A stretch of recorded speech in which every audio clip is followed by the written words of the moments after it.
हर महिला बेचारी नहीं और हर पुरुष अत्याचारी या बलात्कारी नहीं होता। या ये कैसा महिला उत्थान जो ले रहा पुरुषों की जान, पुरुषों के मानसिक स्वास्थ्य पर, उनके शारीरिक स्वास्थ्य पर, उनकी प्रतिष्ठा पर, इस पे कभी बात नहीं होती। एक भाई साहब बोलते हैं, "हाँ, अब औरतें भी हमको बचाने आएंगी हैं? ये क्या है? ये क्या है? ये औरतें भी हमको बचाने आएंगी?" हमने कहा, हाथ पकड़ा हमने तुरंत। मैंने कहा ज्यादा देर देख लिए, कहो ना आपके ऊपर छिड़खानी का मुकदमा कर दें। हाथ खींच लें भैया। कहीं एक लड़के का मैं पढ़ रही थी, उसने ये लिखा कि मैं इसलिए आत्महत्या कर रहा हूँ कि मेरी माँ और बहन बच सकें, उनको सजा ना हो, इसलिए मैं जा रहा हूँ कि मेरी माँ और बहन को, चाची को छोड़ दिया जाए, मेरी भाभी को छोड़ दिया जाए। और मेरी बीवी ने अपनी मम्मी और मेरी साली के साथ मिलकर के मुझे इतनी प्रताड़ना दी है कि आज मैं उन्हीं की साड़ी से, गमछे से, उससे फंदाशों के लिए काम कर रही हूँ। उसने कहा वो रावण ही तो था जो सीता को हर के ले गया, मतलब पुरुष था जो सीता को हर के ले गया। मैंने कहा वो सीता ही तो थी जो मर्यादा की रेखा पार कर गई। जब जब स्त्री मर्यादा की रेखा पार करेगी, इस तरह की घटनाएं। नमस्कार दोस्तों, इस भारत में एक बार फिर आपका स्वागत है। मैं हूं संतोष कुमार पांडे। दोस्तों, आप सभी इस बात से पूर्व में ही परिचित हैं कि हम अपने बहुत ही चर्चित कार्यक्रम जिसका नाम है मैंने अनुभव से सीखा है, इस कार्यक्रम में हम आपको ऐसी शख्सियत से मिलाते रहते हैं जिन्होंने अपने जीवन में बहुत ही प्रेरणादायी काम किए हैं। आज उन्होंने अपने क्षेत्र में विभिन्न सामाजिक कार्यों को करके अपना नाम बनाया है, समाज को एक नई दिशा दी है। ऐसे लोगों से आपसे मिलाते रहते हैं। तो ज़्यादा समय आपका नहीं लेंगे क्योंकि समय कीमती है, और आज हम फिर आपको एक ऐसी शख्सियत से मिलाने जा रहे हैं जिनको आप जब सुनेंगे तो वास्तव में आप उनको ज़रूर कहेंगे, एक बार सलाम करने का, आपको उनको नमस्कार करने का मन करेगा, क्योंकि उनके जो कार्य हैं वो आज का जो अपना समाज है, अगर हम आज अभी की बातें करें वर्तमान समय की, तो आप सभी लोग जान रहे हैं कि इस समय एक मुद्दा बहुत ही ट्रेंड में चल रहा है और वो है पतियों का। यानी कि पतियों की बात हम जब कर रहे हैं तो बात शुरू हो जाती है मेरठ की मुस्कान से, और फिर बहुत सारे ऐसे खबरें हैं जो आ रही हैं जहां पर पतियों को भी प्रताड़ित किया जाता है, यहाँ तक कि उनकी जान भी जा रही है। लेकिन इस मुद्दे पर बात थोड़ा कम हो पाती है। आज हम आपको एक ऐसी शख्सियत से मिला रहे हैं जिन्होंने इस मुद्दे पर बात करना आज से नहीं, ये नहीं आज का नहीं है कि आज से शुरू किया, आज से लगभग 20 साल पहले उन्होंने पतियों को बचाने के लिए, उनको भी दर्द होता है, उनके दर्द पर मरहम लगाने के लिए, उनको न्याय दिलाने के लिए, उनको सम्मान दिलाने के लिए लड़ाई लड़ना शुरू किया था। और अब आपको आश्चर्य इस बात का होगा कि वो कोई पुरुष नहीं है जिन्होंने ये सब करना शुरू किया, वो एक महिला है। और महिला होते हुए उन्होंने पुरुषों के दर्द को समझा और इस विषय पर काम करना आज से 20 साल पहले शुरू किया था। तो हमारे बीच में बहुत ही वरिष्ठ समाज सेविका और साथ में एक बहुत ही विशिष्ट काउंसलर यानी कि सलाहकार, जो कि बहुत सारे जगहों पर अपनी जो है काउंसलिंग कर रही हैं, जिसमें से एक नाम हम बताएं जो बहुत ही महत्वपूर्ण है। आर्मी जैसी जगह पर आप जो है अपनी सलाह और यानी कि परामर्श देती हैं, और भी बहुत सारे जगह हैं जहाँ पर आप काम कर रही हैं। तो वो बहुत लंबा आपका जो है माने कि एक किताब छप जाएगी, इतना बड़ा परिचय है। तो उसको ना देते हुए मुद्दे की बात करेंगे, और आज हम उनके साथ में यहाँ चर्चा करेंगे कि उन्होंने इस तरीके का मुद्दा कैसे इसको जो है चुना, क्योंकि ये बड़ा अनछुआ मुद्दा है। आज भी कहीं पर अगर कोई बात आती है तो कहीं न कहीं अगर पुरुष और महिला की बात आए तो कुछ नंबर ज़्यादा, शायद हमें लगता है कि अगर मामला ऐसा आता है तो झुकाव ज़रूर महिलाओं की तरफ हो जाता है। लेकिन यहाँ पर अगर हम बात करें तो यहाँ झुकाव की कोई बात नहीं, आप न्याय की बात करती हैं और हमेशा जो सच है, जो सही है, उसकी तरफ बात करती हैं। हमारे बीच में ऐसी शख्सियत डॉक्टर इंदु सुभाष जी मौजूद हैं। नमस्कार मैम, आपका नमस्कार भैया। बहुत-बहुत स्वागत है थैंक सत्यबंधु यू। भारत में। धन्यवाद भैया। और ये वास्तव में आज के समय में आप जान ही रही हैं कि मेरठ से लेके मुस्कान मुस्कान शब्द खूब चर्चित हो रहा हाँ है। हाँ, बहुत चर्चित है और भैया। इस मौके पर ये आपका जो ये पॉडकास्ट हम लोग करने वाले, मुझे लगता है कि बहुत कुछ ऐसा मिलने वाला है, बहुत सारी जो धुंधली तस्वीर है, जी। उससे एक जो साफ-साफ तस्वीर दिखेगी, हुँ। मुझे ये उम्मीद है। तो सबसे पहले हम आपसे यही जानना चाहेंगे कि आज से 20 साल पहले लगभग आपने पतियों के लिए यानी पुरुषों के लिए काम करना शुरू किया और आप स्वयं में एक महिला हैं और काम करना आपने पुरुषों के लिए शुरू किया, तो ये सब मन में कहाँ से आया? कैसे शुरू हुआ सब ये? बात 20 साल पहले की है। कई लोग अपने पड़ोस से, मोहल्ले से, समाज से या परिवार से प्रेरणा लेते हैं या उनकी आँखें खुल जाती हैं एकदम से। ऐसे ही हमारे मोहल्ले में एक परिवार था, जहाँ पर हँसी-खुशी शादी हुई थी, जिसको हम पूरे परिवार ने अटेंड किया था।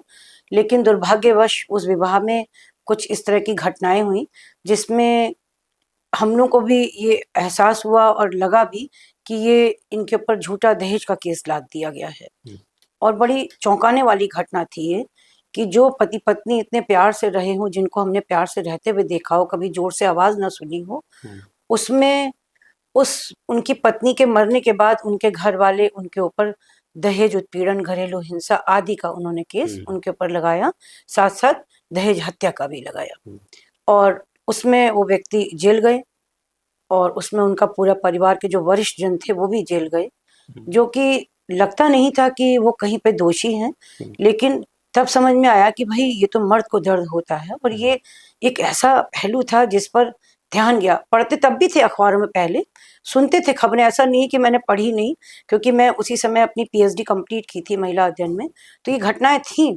लेकिन रूबरू देखना ये एक पहली घटना थी, जिसमें हमने बिल्कुल करीब से उस चीज़ को देखा। हुँ, तो ये जो उनका जेल जाना, जेल से बाहर निकलना, उसके बाद कोर्ट द्वारा माननीय न्यायालय द्वारा किन्हीं केसेज़ में उनका बाइज़्ज़त बरी करना हुँ, उनको, तो ये और लेकिन केसेज़ तो शायद उनके अभी भी चल रहे हैं जहाँ तक मैं समझती हूँ। तो आप सोचिए कि अगर किसी व्यक्ति की ज़िंदगी, मान लेते हैं कि जिस समय शादी हुई वो 30 या 35 साल के थे, 30 साल के थे। 20 साल हो गए, कितने साल का हो गया आदमी? 53-55 साल का हो गया। तो ये कौन-सा तरीका, हमें समझ में नहीं आया कि मैं दिन-प्रतिदिन इसको देखती चली गई कि कहीं वो 30 साल के व्यक्ति थे, कहीं पे 35 साल के व्यक्ति की भी हमने अखबारों में खबरें देखी। फिर क्या हुआ कि हमने उसी दिशा में काम करना शुरू किया, जब वो जेल से छूट के आए, हुँ, कि ऐसा हमें काम करना चाहिए। हुँ, तो उस पर मिल कर के काम किया गया और चीज़ें, चूँकि एक महिला होने के नाते जब मैं बोल रही थी और मेरा अपना गाइड समाज कल्याण संस्थान जो हमने 1998 में स्थापित की थी, हुँ, और ये घटना मैं आपको बता रही हूँ 2004-5 की। जी, तो वो एक अनुभव था उस संस्था में, किस तरह हमने उसको चलाया ईमानदारी से। उस अनुभव से, और आप मीडिया बंधु मेरा हमेशा से सहारा रहे हैं, तो आपने जब मुझे इस पैनल पर देखा तो आपने इस बात को बहुत मुखर रूप से उठाया और मैं जहाँ तक समझती हूँ ये जीत आपकी थी, ये आपने मुझे पहचान दिलाई, वरना हम तो एक कमरे में ही बंद होकर के रह कर के अपनी बात को कह सकते हैं। मीडिया बंधुओं ने उस बात को उठाया कि हाँ, मर्द को दर्द होता है और एक महिला बहन के रूप में, माँ के रूप में अगर आकर के आज आँसुओं के साथ कोई लोगों उसका आह्वान कर रही है कि इस पर भी ध्यान दीजिए, हुँ, कि हर महिला बेचारी नहीं और हर पुरुष अत्याचारी, बलात्कारी नहीं होता, हुँ, या ये कैसा महिला उत्थान जो ले रहा पुरुषों की जान। हुँ, तो ये जो छोटे-छोटे मेरे स्लोगन्स थे, ये लोगों को बहुत भाने लगे और उसी में ही, चूँकि मैं अपने कॉलेज के ज़माने से धरना, प्रदर्शन इन सब की गुरु मानी जाती थी, तो यही स्ट्रैटेजी मैंने यहाँ भी रखी हुँ, कि हमने धरना, प्रदर्शन, रूप बदल करके अचानक से, कि कभी मैं अपनी शादी की साड़ी में आई तो हथकड़ी लगा ली, 4 दूल्हे खड़े कर दिए कि भई शादी होते ही बहनों को हथकड़ियाँ लग जाती हैं, क्योंकि दहेज का केस कभी भी लग सकता है। इसी तरह एक बार हमने विधानसभा के सामने जो भाई लोग थे, मैं अपनी सारी साड़ियाँ थैले में भर के ले गई, उनको वहाँ साड़ी पहना दी, हुँ, कि भई पुरुष भारत में इतना प्रताड़ित है, इतना परेशान है आज की तारीख में, कि वो अपना जेंडर चेंज करना चाहता है। हुँ, क्योंकि ये महिलाओं के लिए जितने कानून बने हुए हैं, उन्हीं पर ही लोग ध्यान देते हैं, उन्हीं के वो ठीक से चलें, उनका इम्प्लीमेंटेशन, उनका एनफोर्समेंट ठीक से हो, इस पर सबका ध्यान रहता है, पुलिस प्रशासन, न्यायपालिका का। हुँ, तो ये हम लोग के सांकेतिक रूप से इस तरह के धरने थे और अकेले हम चले थे, कारवां बढ़ता चला गया। सिस्टम में काम रहा तब तक बहुत बढ़िया चला और उसमें हमने अंतर्राष्ट्रीय रूप में भी लखनऊ को एक उसमें लाके रखा कि हाँ, यहाँ काम हो रहा है, जिसमें रशियन एक चैनल था, उसने आकर के भी यहाँ पर एक डॉक्यूमेंट्री बनाई कि एक पुरुषों के काम करने के लिए एक महिला है जो काम कर रही है, इस तरीके से और भी बहुत सारे चैनल्स जिसमें अखबारों में सब में किताबों में है, that credit goes to you only कि आप लोगों ने ये सब किया। तो मर्द को दर्द होता है और मैं ये भी समझ पाई कि ये पूरा समाज महिलाओं से नहीं बना है। ये समाज जो है वी द पीपल यानी हम स्त्री पुरुष से मिलकर के बना है। तो आखिर ऐसा क्या है कि पुरुषों की किसी भी समस्या को आप बहुत हल्के में लेकर के या हास्य में लेकर के या उसका उपहास उड़ाते हुए या उसको इग्नोर करते हुए छोड़ देते हैं। और जितना भी बजट अगर पास होगा तो महिला एवं बाल कल्याण विभाग यानी अगर समाज की बात चले, अगर आप डॉक्यूमेंटेशन पे वर्क करें, जैसे मैंने अभी master in gender studies and development में कोर्स किया, उसके पीछे मेरा जो मंशा थी वो यही देखने की थी कि जो हम सरकारी आंकड़े इस बहाने पढ़ेंगे तो उसमें बजट किस पे आ रहा है, तो महिला एवं बाल कल्याण के ऊपर आता है। पुरुषों को प्रोस्टेट की दिक्कत होती है, कोई बजट नहीं होता, इसके बारे में कोई अवेयरनेस आपने कहीं पर भी कैंप नहीं देखे होंगे। सर्वाइकल कैंसर पे देखे होंगे, स्तन कैंसर पे देखे होंगे, लड़कियों की माहवारी की समस्या पे देखा होगा, लेकिन जिस लड़के की 15 से 18 साल की उम्र में जो वो किशोर बनता है और युवा जा रहा है, उसकी भी अपनी इमोशनल बहुत सारी दिक्कतें होती हैं, जिसमें आपने देखा होगा बहुत से लड़के चुप रहते हैं, मौन रहते हैं। वो कहीं ना कहीं अपने संवेगात्मक जो उनके भाव हैं उनसे लड़ रहे होते हैं, क्योंकि जब बड़े हो रहे हैं तो मूछें निकल रही हैं और भी बहुत सारी चीजें होती हैं जो उनके साथ डिस्चार्ज हो रहा है या रात में एकदम से परेशान हो रहे हैं। कोई इस पर बात नहीं करता, यानी पुरुषों के मानसिक स्वास्थ्य पर, उनके शारीरिक स्वास्थ्य पर, उनकी प्रतिष्ठा पर इस पे कभी बात नहीं होती। और ये भी समझ में आया कि 2005 से जबकि हम पुरुष दिवस 19 नवंबर से को मना रहे थे पूरे भारत में 2005 से, जो सेव इंडियन फैमिली है दिल्ली में एक अच्छी संस्था है जो लगातार काम कर रही है, उसके द्वारा ये जब शुरू किया गया 2005 में, तो लगातार कम से कम मेरी संस्था यानी गाइड समाज कल्याण संस्थान आज भी 19 नवंबर को हर हालत में इस जो ये इतना एक बढ़िया दिन है इसको हम मनाते हैं। यानी अगर महिला दिवस होता है तो पुरुष दिवस भी होता है। आज भी आप रैंडमली किसी से पूछे तो पुरुष दिवस का आंसर कोई नहीं दे सकता। और महिला दिवस के जो कार्यक्रम है वो अभी तक चल रहे हैं। आज ही मैंने अखबार में पढ़ा कि भाई अवध नारी सम्मान होगा, तो पुरुष सम्मान भी तो करना चाहिए, क्योंकि पुरुष भी तो अपनी जिंदगी देते हैं। और 87 टैक्स पे कौन है? पुरुष है। 49% अगर हम महिलाएं हैं तो 51% आप भी हैं। तो हम आपको कैसे इग्नोर कर सकते हैं? हम बेटी पढ़ाओ बेटी बचाओ तो कहते हैं, तो क्या करें? लड़कियों को गड्ढे में डाल दें, अनपढ़ कर दें, भगा दें, उसको क्या करें? उसको मतलब उसका अस्तित्व तो इतना नगण्य मान लिया गया है कि कहीं पे ये नहीं होता कि बेटा भी पढ़ाओ। अरे भारत में हमारे घरों में बेटा बेटी पलते कहाँ है? बच्चे पलते हैं हमारे यहाँ। कितने बच्चे हैं आपके? भाई इतने बच्चे हैं। How many children are? तो भाई चिल्ड्रन है ना यहाँ पर, यहाँ बेटा बेटी कहाँ से आ गए? तो ये पूरी राजनीति वाली भाषा है। महिला का वोट बटा है महिला में और पुरुष का वोट बटा है पुरुष में। नहीं, माना यह जाता है कि बेटी पढ़ाओ की बात करें तो ये कहा जाता है ना कि महिलाओं को बहुत लंबे समय तक दबा के रखा गया है, और इस वजह से आज का जो समय आया है उनको पूरा उड़ने का मौका दिया जाए, उनको सर्वांगीण विकास हो। इस वजह से शायद ये बेटी बचाओ की, क्योंकि बेटों को मान ही लिया जाता है कि बेटे पढ़ रहे हैं, लेकिन रिजल्ट में तो लड़के सबसे पुअर हैं। आप रिजल्ट देखिए तो लड़कियों के नाम छाए रहते हैं। I am so proud. लड़कों पे, क्योंकि लड़कों पे दबाव और भी होते हैं, उनको उस तरीके की जो आप इसको एक एनालिसिस करने का अलग मुद्दा है जिस पर हम बहुत खुल करके बात कर सकते हैं, लड़कों को बैठा करके अलग अलग उम्र के। आप देखिएगा उसमें किस तरह की चीजें सामने आएंगी। ये भी मैं आपसे निवेदन करूंगी इस तरह का प्रोग्राम जरूर करिएगा। बिल्कुल। कि विभिन्न आय वर्ग के अगर लड़के बैठे तो आप उनकी कहानी, उनकी जवानी सुनेंगे कि आखिर उनका ध्यान कहाँ पे जाता है या उनके ऊपर किस तरह की जिम्मेदारियां कंधों पर अपरोक्ष रूप में परिवार में महसूस कर ली जाती कि ये लड़का है तो ये तो करेगा ही। ठीक बात है ना ये चीज। जब आपने ये कार्य शुरू किया, चूंकि उस समय इस तरीके के कार्य को किसी से कहना भी और कि आप कह दीजिए कि हम पतियों को बचाने के लिए काम कर रहे हैं, और ये उस समय आज से 20 साल पहले जब कहना शुरू किया तो हमें लगता है कि बड़ा अजीब सा, आपको ही कई बार सामने से घटना याद है मुझे वो सब। तो उसके बारे में कुछ बताइए। एक दिन दारुल शफा में मैं गई, क्योंकि मैं जब विमेन स्टडीज में पीएचडी करी तो दारुल शफा, विधानसभा, दिल्ली में कई जगह पर रैंडमली खुद इंटरव्यू लेती थी, तो वो भी खुरापात चढ़ी के लिए दारुल शफा में घुस जाते हैं। एक भाई साहब बोलते हैं, अब औरतें भी हमको बचाने आएंगी हैं? ये क्या है? ये औरतें भी हमको बचाने आएंगी? हमने कहा हाथ पकड़ा, हमने तुरंत। मैंने कहा ज्यादा देर देख लिए, कहो ना आपके पर छिड़खानी का मुकदमा कर दें, हाथ खींच लें भैया। कह रही ये क्या कह रहे हैं? मैंने कहा इसी का ही कर रहे हैं भैया, कुछ और नहीं कर रहे हैं। जो दुरुपयोग है महिलाओं के द्वारा, हम उसकी बात कर रहे हैं। और मैं महिला नहीं हूँ, मैं आपकी बहन हूँ, आप मुझे पहचान लीजिए। और बहन अपने भाई के लिए अपनी जान तक निछावर कर सकती है। तो मैं उन चीजों के लिए लड़ रही हूँ कि आपको उस चीज की अवेयरनेस रहे कि अगर कोई दुष्ट महिला आपको किसी अपने इंटेंशंस, जो गलत इंटेंशन हो, उसमें फंसाना चाहे, या अगर आप फंस चुके हो तो आप कैसे बचेंगे, कौन लोग हैं जो आपको हेल्प करेंगे। तो खैर आधे पौन घंटे में वहां रुकी, जो आपका दारुल शफा के अंदर एक प्रेस क्लब है ना छोटा सा, वहां पे बैठे हुए थे हम लोग। तो फिर उन्होंने उस चीज को समझा कि हाँ काम तो सही कर रहे हो। और फिर उसका उनका बहुत एक मेरे ऊपर बड़ा गर्व था कि मेरी बहन है जो इसको चीज को कर रही है।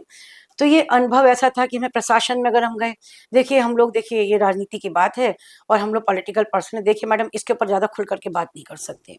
तो यानी पुरुषों के मुद्दों के ऊपर बात करना इतना कठिन है कि लोग झिझकते हैं, डरते हैं कि कहीं वोट की राजनीति, हमारे वोट ना खिंच जाए।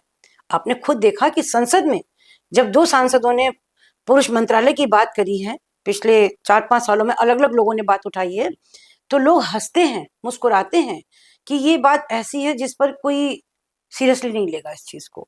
और आप देख भी रहे हैं 9 दिसंबर को अतुल सुभाष ने जो 150 पन्ने का अपना सुसाइड नोट लिखा, बाकायदा उसको सुना करके एक वीडियो बनाना, उसके बाद अपने जाने का 1 2 3 करके 8 क्रम बनाना, 8वां क्रम वो था जो मरने के बाद होना था। तो क्या ये मृत्यु किसी को अंदर से संवेदनशील, आंसुओं से भिगोने वाली, झटके में लाने वाली, या ये सोचने के लिए मजबूर नहीं करती कि आज इस अतुल सुभाष की बारी थी, कल आपके अतुल सुभाष की बारी होगी, तब आप क्या करेंगे? क्योंकि दुर्घटनाएं तो कभी भी कहीं भी हो सकती हैं। और ये जो मानव बम है जो दुरुपयोग कर रहे हैं कानून का, ये कभी भी फट सकते हैं। इससे पूरा घर झुलस जाता है, पूरी जितनी व्यवस्थाएं होती हैं घर की, वो सब नष्ट भ्रष्ट हो जाती हैं। तो कौन सा ऐसा सदन था, कौन सा ऐसा कोर्ट था जो रात में खुला? नहीं खुला। कौन सा ऐसा कानून था जिसमें संशोधन के लिए फटाफट एक कमेटी बैठाई गई? नहीं बैठाई गई। लेकिन उल्टा क्या हुआ, उसके बाद लगातार जो झड़ी चली है आत्महत्याओं की, वो आज सुबह तक है कि अंकुर ने अभी आत्महत्या की, जो अभी लेटेस्ट आप जी, अभी जी। मुझे मोबाइल में दिखा रहे थे। यानी लोगों ने ये समझा, लड़कों ने ये समझा कि आत्महत्या करना एक ट्रेंड हो गया, यानी आत्महत्या कर लेंगे तो चीजों से बच जाएंगे। एक लड़के का मैं पढ़ रही थी, उसने ये लिखा कि मैं इसलिए आत्महत्या कर रहा हूँ कि मेरी माँ और बहन बच सकें, उनको सजा ना हो, इसलिए मैं जा रहा हूँ कि मेरी माँ और बहन को, चाची को छोड़ दिया जाए, मेरी भाभी को छोड़ दिया जाए। और मेरी बीवी ने अपनी मम्मी और मेरी साली के साथ मिलकर के मुझे इतनी प्रताड़ना दी है कि आज मैं उन्हीं की साड़ी से, गमछे से उससे फंदा लगा रहा हूँ, और उसने वो लगा लिया। इससे ज्यादा भी कोई भारत के परिवारों को देखना है?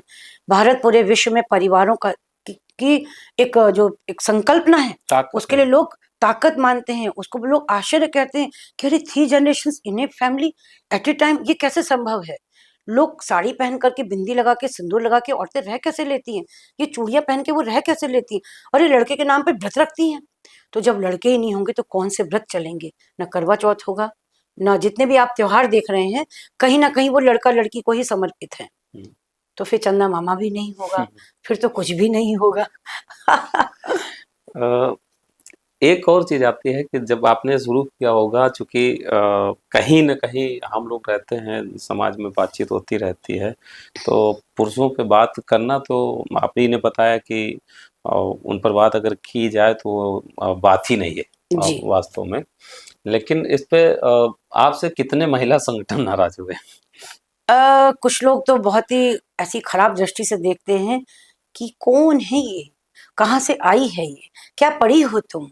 एक मेनका गांधी जी ने एक वो दिया था स्टेटमेंट कि पुरुष ही हिंसा, पुरुष हिंसा करते हैं। बहुत बड़ा टाइटल चला था और अखबारों में छा गया था। तो उसका लाइव टेलीकास्ट हुआ जी टीवी पर, गाड़ी आई हमें ले गई। अब मेरे साथ कौन बैठा हुआ था? जो वीसी थी, एक्स वीसी थी यूनिवर्सिटी की, वो बैठी हुई थी। अब उनके सामने बैठना, वो एक्स वीसी हो, और उन्होंने मेरा परिचय लिया, मैंने बताया। तो जब वो बोल चुकी तो मैंने कहा देखिए, पुरुष हिंसा करते हैं या नहीं करते हैं, मेरा जो व्यक्तित्व है आज, वो मेरे पिता, मेरे भाई, मेरे ससुर जी, मेरे पति, मेरे बेटा, मेरे देवर, इन पुरुषों के कारण आज मैं सक्षम हूँ कि मैं आज बोल पा रही हूँ, संस्कारों के साथ हूँ।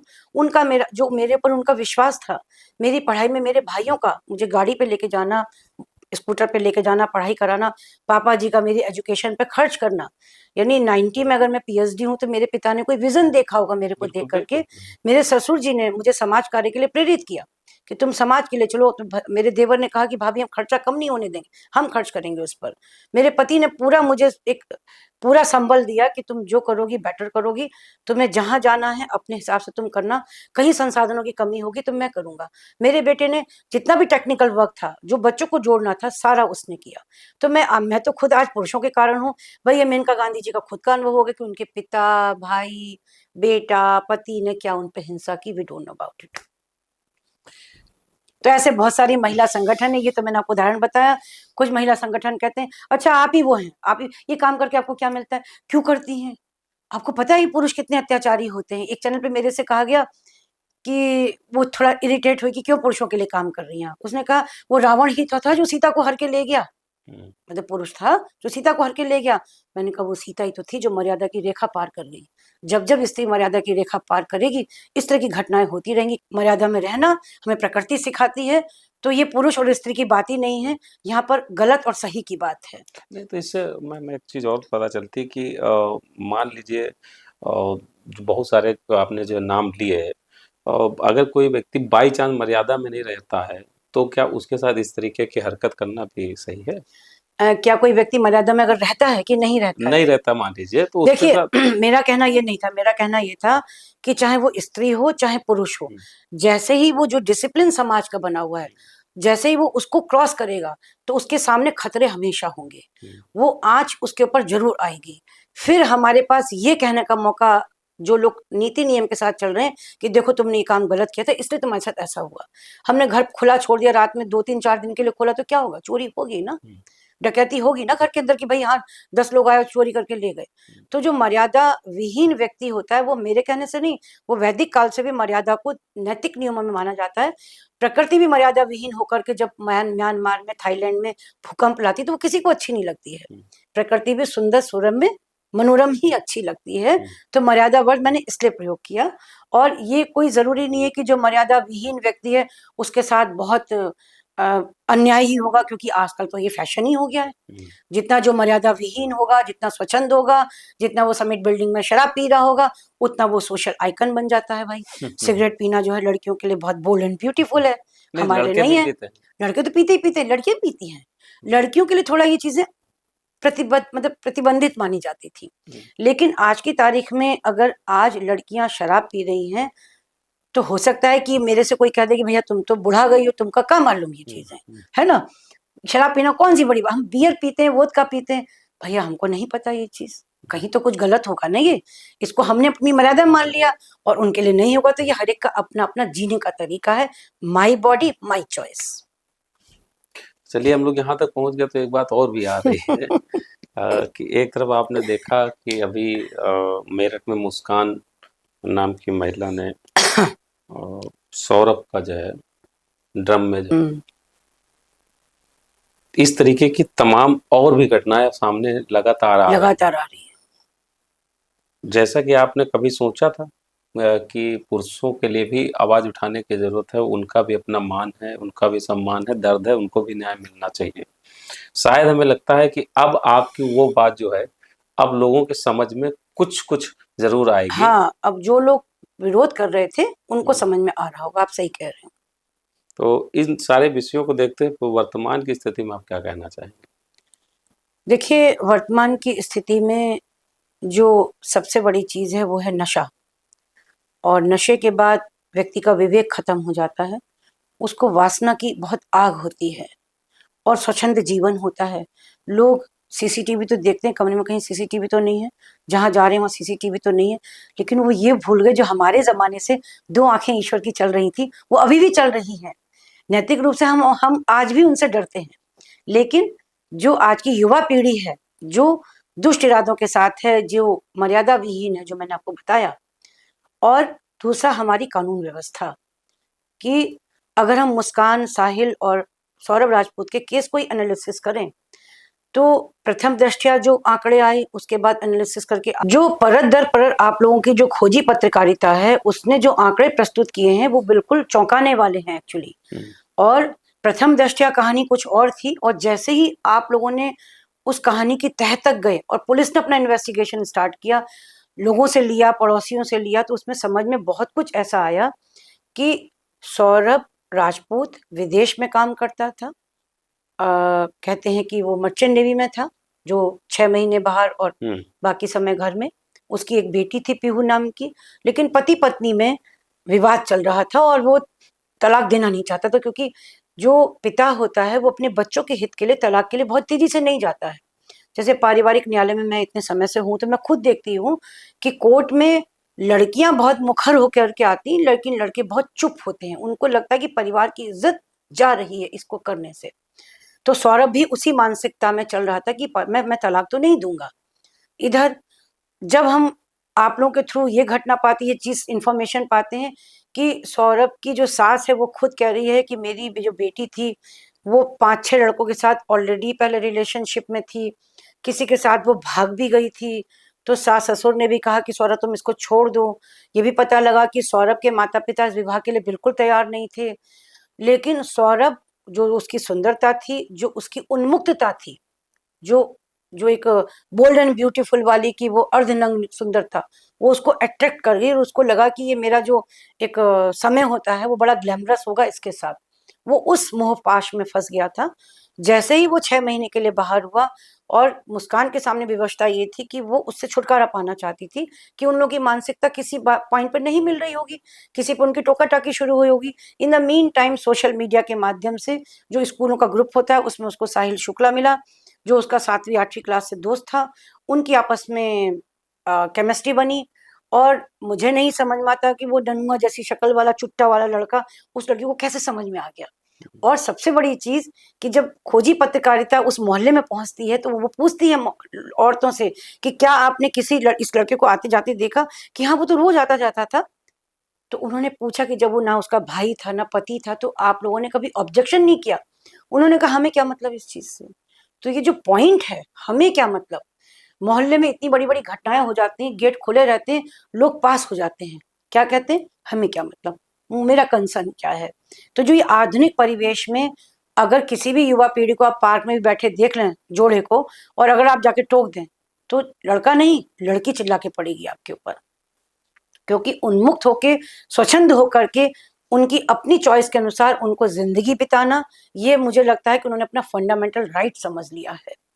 भारत में राजा राम मोहन राय, ईश्वर चंद्र विद्यासागर, बाबा भीमराव अंबेडकर, ज्योतिबा फूले, इन्होंने स्त्री स्वतंत्रता के लिए काम किया था, स्त्री शिक्षा के लिए काम किया था, कि वो विवेक के साथ, नैतिकता के साथ इस राष्ट्र को बढ़ाने में इसमें अपना योगदान दे। इसलिए नहीं दिया था कि स्वतंत्रता को स्वच्छंदता में लिया है, और उस स्वच्छंदता को आप उन्मुक्तता में लिया है। कहाँ है आपकी शिक्षा? अगर मुस्कान पढ़ी लिखी होती तो शायद इस तरह के कुकृत्य नहीं करती। पढ़ाई का कोई लेवल ही नहीं था। अगर आपने पूरा निकाला तो आप खुद ही देख रहे हैं कि पढ़ाई 7वीं 8वीं क्लास तक थी। तो ये जो सारी चीजें हैं, बेटी पढ़ाओ बेटी बचाओ, या जो इस तरह का हमारा लिंग भेद के साथ जो समाज बन चुका है, व्यवस्थाएं बन चुकी हैं, उससे जो आज का आधुनिक समय है, ये पूरी तरह प्रभावित हो रहा है। और हमें ये सचेत होना पड़ेगा, सचेत होना पड़ेगा, नहीं व्यवस्थाएं बहुत बिगड़ सकती हैं। और वैसे एक अवधारणा बनी हुई है कि पुरुष हमेशा से ताकतवर है। हाँ, इस पर आपका क्या मानना है? चलिए बताइए, ताकत पंजा हमसे लगाइए, देखें कौन ताकतवर है, कौन सा ताकतवर है, बताइए क्या ताकतवर है। तब हमारी पितृत्मक समाज था, तो पुरुष का निर्णय जो था वो उसकी ताकत था, ठीक है। स्त्री को माना जाता था कि वो घर की व्यवस्थाओं को देखेगी, संस्कार को देखेगी, परिवार की व्यवस्था को प्यार से चलाएगी, उनका अनुशासन प्रशासन प्यार से चलता था। और पुरुष जो है कमा के लाएगा, घर की व्यवस्थाओं में अपनी जो हमारी भोजन की व्यवस्था है उसको दुरुस्त रखेगा, बच्चों की शिक्षा पर, स्वास्थ्य पर, सब पे खर्च करेगा। लेकिन आज स्त्री और पुरुष समान रूप से बाहर निकल करके आर्थिक रूप से सशक्त हो रहे हैं। शिक्षा ने वो मौके दिए हैं कि स्त्री बराबर एक भागीदारी करके वो बराबर बन रही, तो अब दोनों ताकतवर हैं, ठीक है। अब पुरुष ताकतवर नहीं है, अब स्त्री ताकतवर है। उसको और ताकतवर करने के लिए उसके लिए विशेष कानूनों की व्यवस्था की गई, जैसे कार्यस्थल पर यौन शोषण विशाखा कमेटी बनेगी, कोई उसके साथ कोई गलत व्यवहार ना कर पाए, तो उनको कार्यस्थल पर सशक्त किया गया इसके माध्यम से, जो 2013 की है विशाखा कमेटी। उसके पहले अगर हम 498A यानी विवाह अगर लड़की का हो तो भाई दहेज प्रताड़ना नहीं होनी चाहिए, है ना, ये सारी चीजों से बचाएं। 3/4 यानी दहेज प्रतिषेध अधिनियम हो गया। 125 की अगर लड़की को अचानक विवाह टूट जाता है तो भरण पोषण कैसे होगा, बच्चे का कैसे देखभाल होगी, तो भाई उसको गुजारा भत्ता मिलना चाहिए। इसी तरह डोमेस्टिक वायलेंस में उसको 5 तरीके से हर्जाना मिलता है, उसमें उसको ये सिविल कोर्ट में जाता है केस, तो उसको अलग तरीके से उसके हितों की रक्षा की जाती है। यानी कानून इतने सारे बन चुके हैं, 354 है जिसमें स्त्री की जो मोडेस्टी होती, डिग्निटी होती, उसकी रक्षा के लिए होता है। 376 हमने बलात्कार के लिए ले लिया। इस तरीके से सोन कानून की इतनी सारी धाराएं हैं जो स्त्री को सशक्त बनाती हैं, और उसके लिए आयोग है, महिला एवं कल्याण बाल विभाग भी है। पुरुषों के लिए क्या है, बाबा जी का टुल्लू। क्या लगता है अब आ चूंकि आप इस पर बहुत अच्छा काम कर रही हैं तो जरूरत आ पड़ी है कि अब जब पुरुषों के लिए भी कुछ कानून मिले अरे हैं तो? आयोग बनना चाहिए, मंत्रालय बनना चाहिए। आयोग मत बनाइए, आप मंत्रालय बनाइए, बाकायदा मंत्रालय बने। एक पुरुष मंत्रालय सुनने में भी कितना अच्छा शब्द लगता है, उसमें उनके स्वास्थ्य की, उनके रोजगार की, उनके मानसिक स्वास्थ्य की, उनके वेलबींग की, उनकी डिग्निटी के लिए, उनके कंट्रीब्यूशन के लिए, उनमें और क्या हुनर आ सकता है, उन सब के लिए, कौशल विकास के लिए सब तरह के कार्यक्रम चलें जिसमें वो उनकी बराबर की सहभागिता हो, तभी तो लगेगा we the people of India है। जी।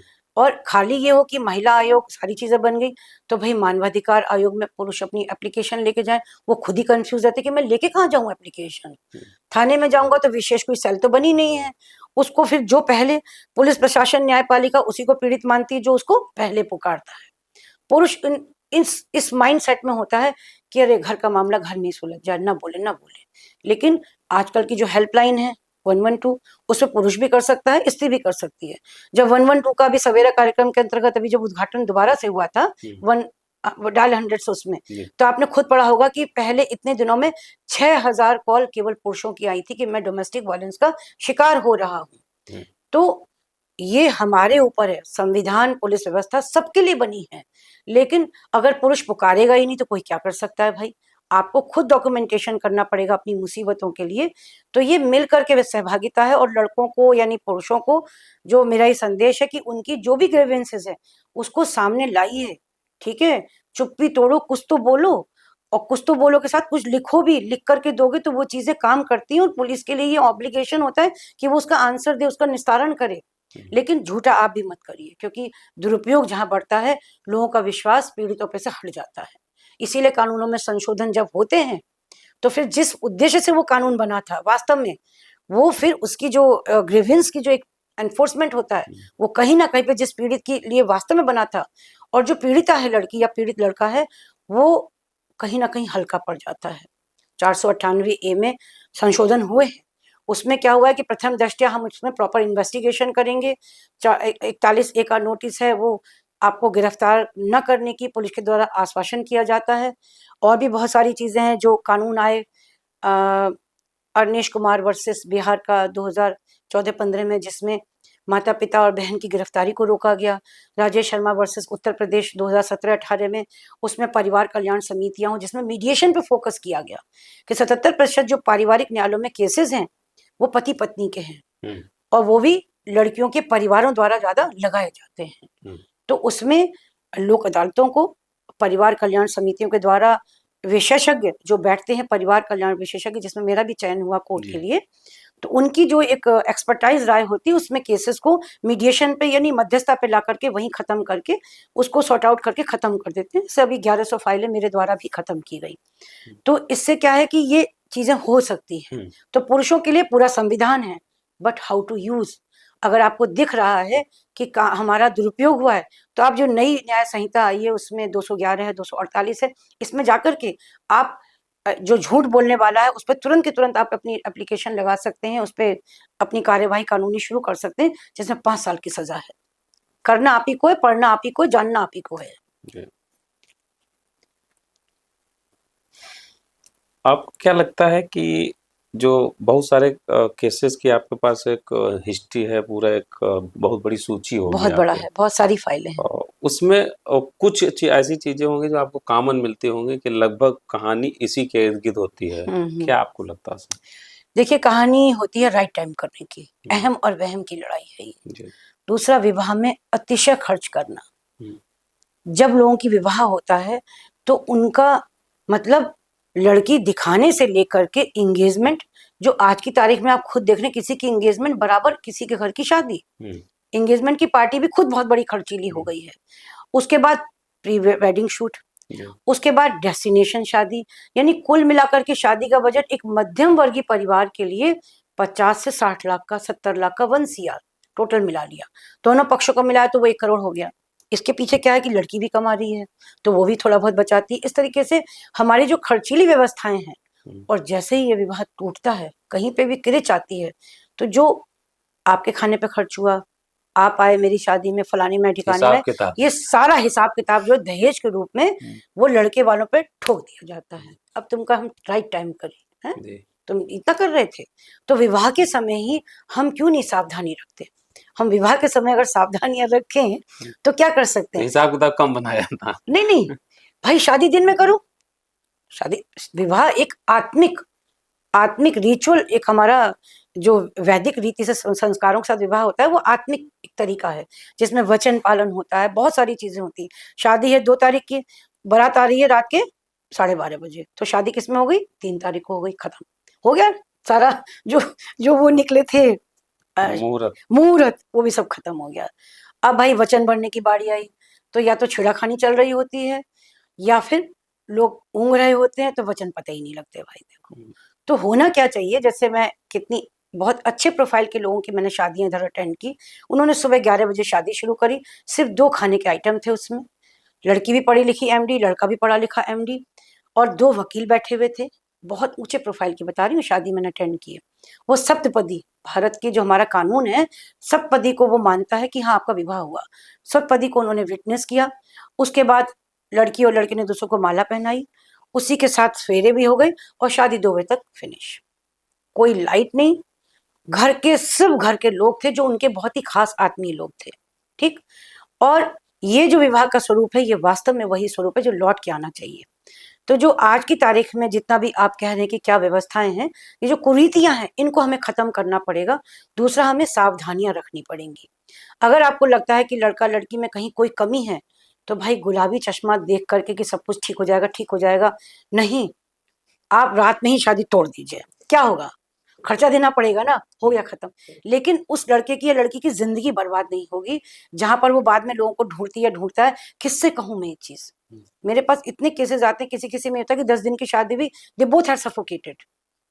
और कुछ ऐसे भी केसेस आते हैं, मैम शादी तो देखिए बाद में करेंगे, पहले टेस्ट ड्राइव कर लें।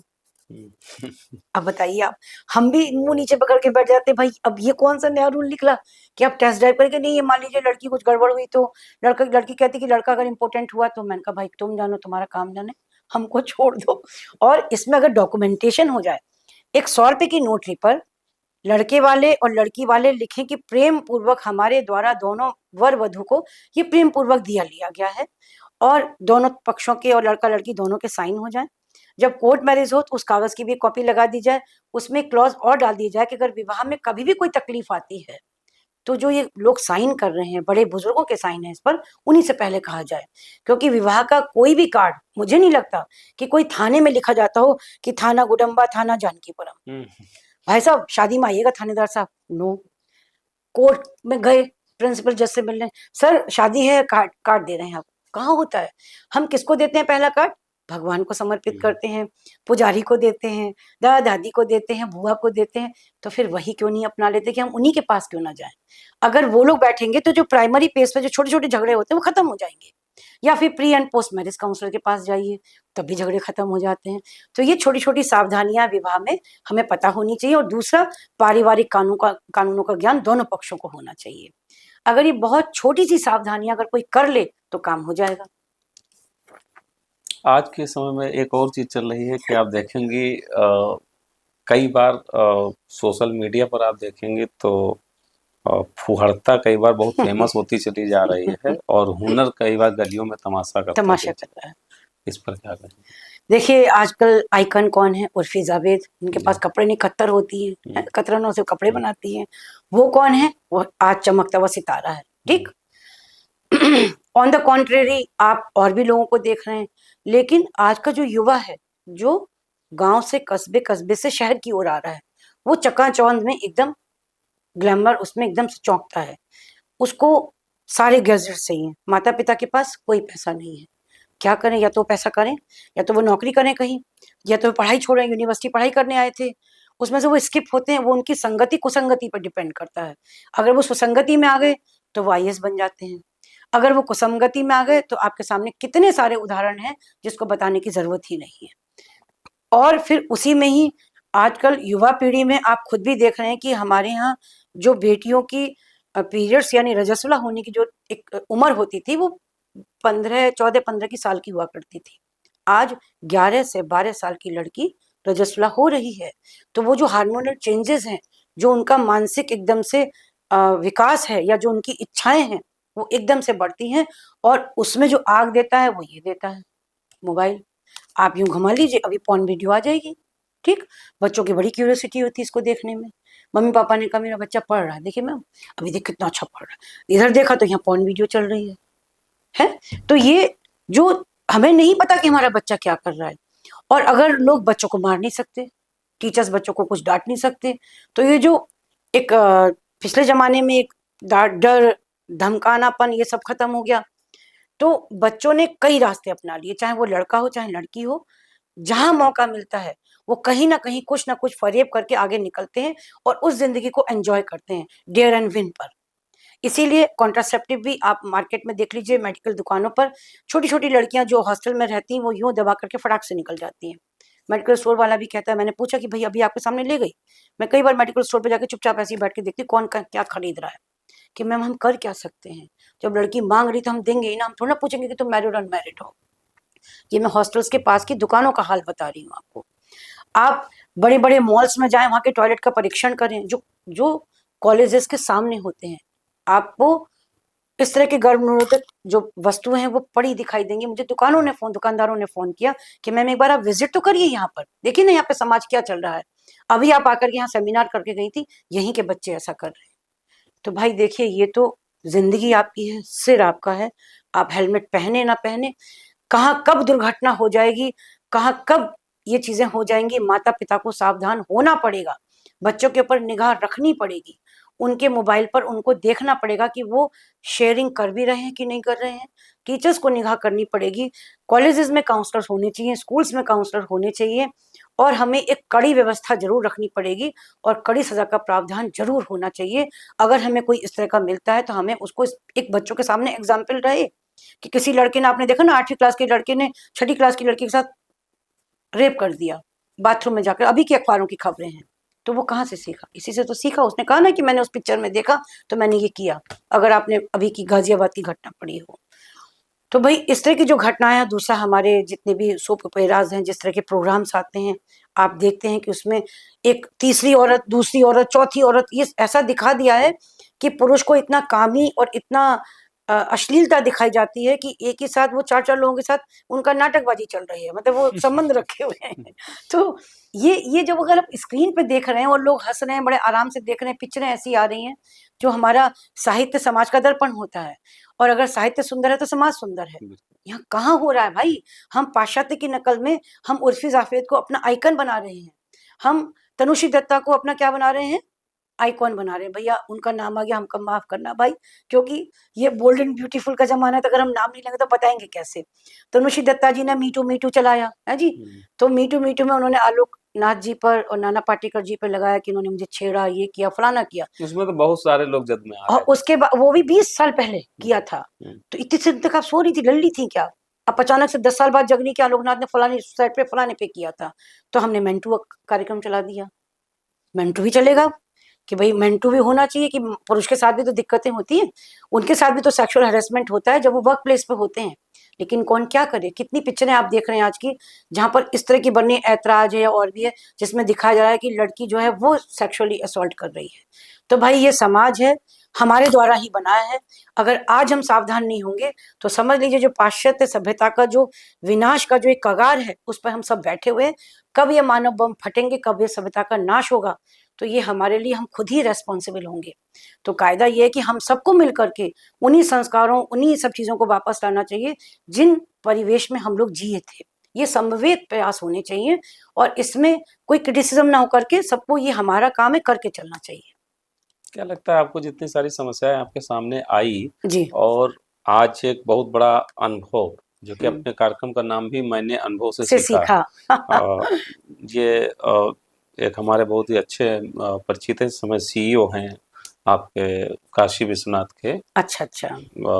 विश्वभूषण मिश्रा जी, उनकी अच्छा। किताब है, उनका पॉडकास्ट किया था तो उनसे उधार ले लिया था। हाँ, ये तो यहाँ पे एडीएम भी रह चुके जी हैं, जी जी। तो जानती हूँ, मैं सर को हाँ, जानती हूँ। तो उन्हीं के ये टाइटल उन्हीं का है, हाँ हाँ, उनसे उधार ले लिया, यही हमारे इस कार्यक्रम के माध्यम से मैं उन्हें प्रणाम करती हूँ।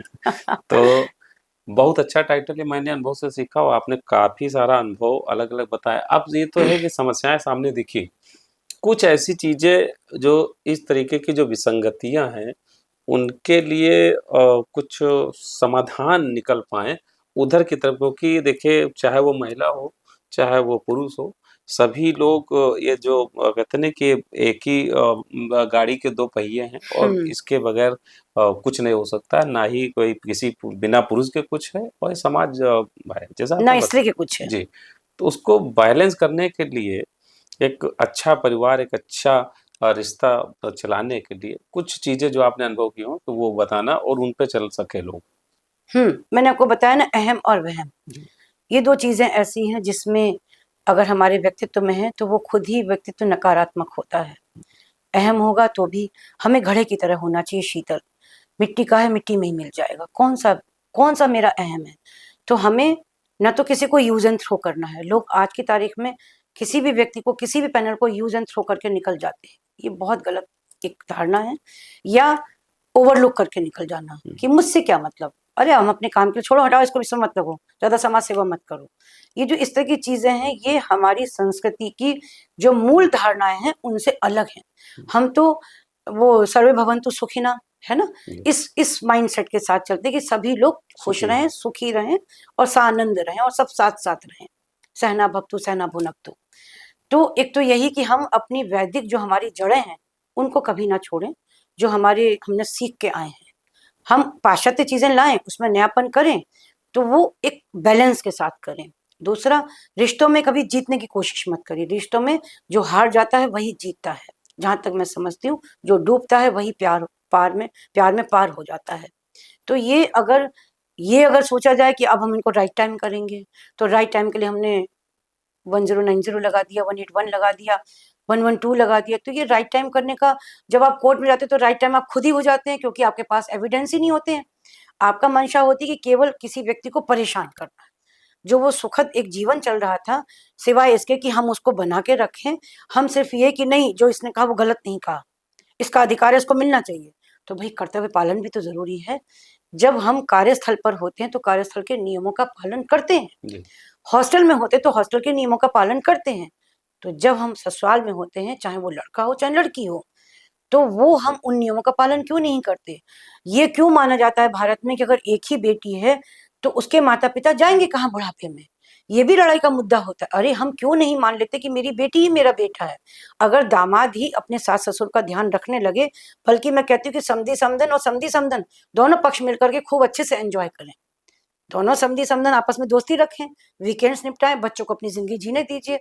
तो कम से कम एक दूसरे के प्रति प्रेम भाव, एक दूसरे के अस्तित्व का सम्मान, एक एक दूसरे की जो छोटी मोटी चीजें हैं उनको क्षमा करने का भाव अगर ये हो, और उनको अंगीकार करने का हो कि प्रेम से, स्नेह से उनको हम ले सकें, इससे बड़ी कोई चीज नहीं है।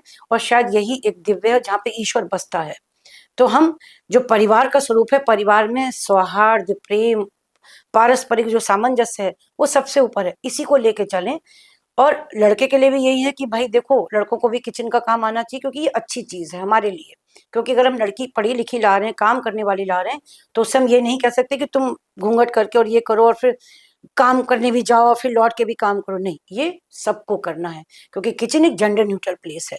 वहां पे कोई भी कर सकता है। बेटी आई, बहू आई, किसी सास ने अपनी सब्जी काट दी, फलाने ने ये कर दिया, पत्नी ना के फटाफट आटा गूंदा, उसने रोटी बेली, पतिदेव ने सेक दी, ससुर जी ने फटाफट प्लेट लगा दी। जब अगर सक्षम है, स्वास्थ्य सब कुछ ठीक है और बहुत अच्छे से सब लोगों ने एंजॉय करते हुए खाना खा लिया।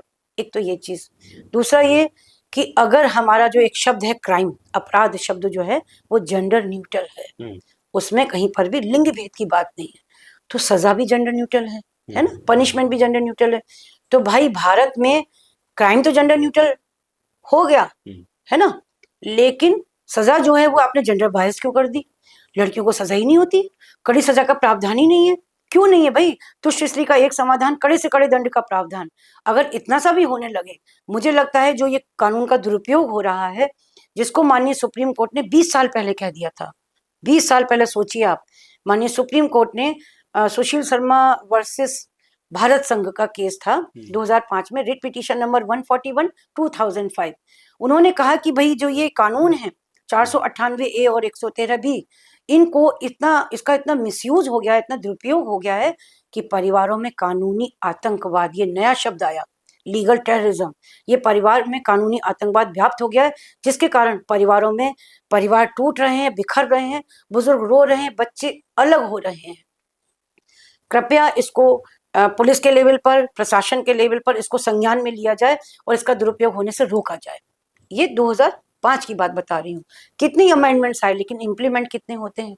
उसमें भी लूप होल्स निकाल लिए जाते हैं, उसमें भी आगे बढ़ रहा है।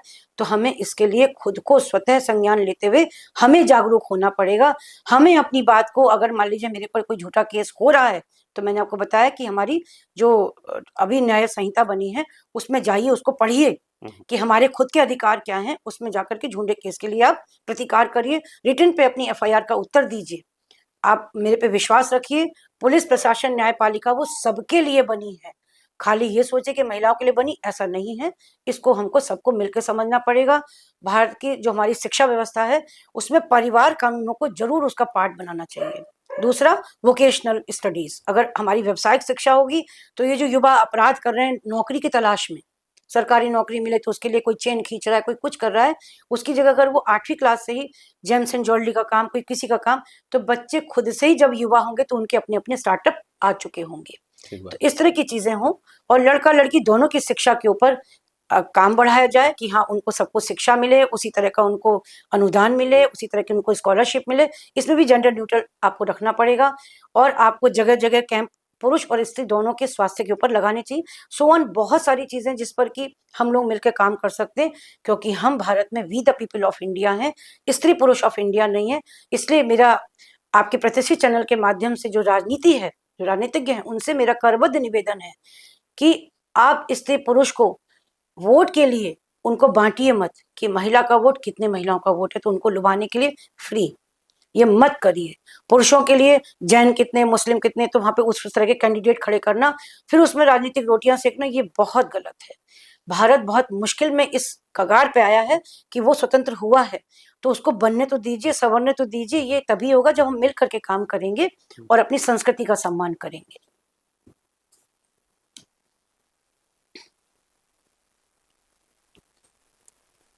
क्योंकि आपसे जितना हम लोग बात करेंगे, हमें लगता है कि सुनने वालों को भी बहुत अच्छा लग रहा होगा और समय का आपके पास भी अभाव है और हम चाहते हैं कि इस मुद्दे पर हम लोग बार बार समय निकाल के मिलते रहेंगे जी। लेकिन फिर भी अपने चैनल के माध्यम से हम चाहेंगे कि कोई आखिरी संदेश आप देते हुए का।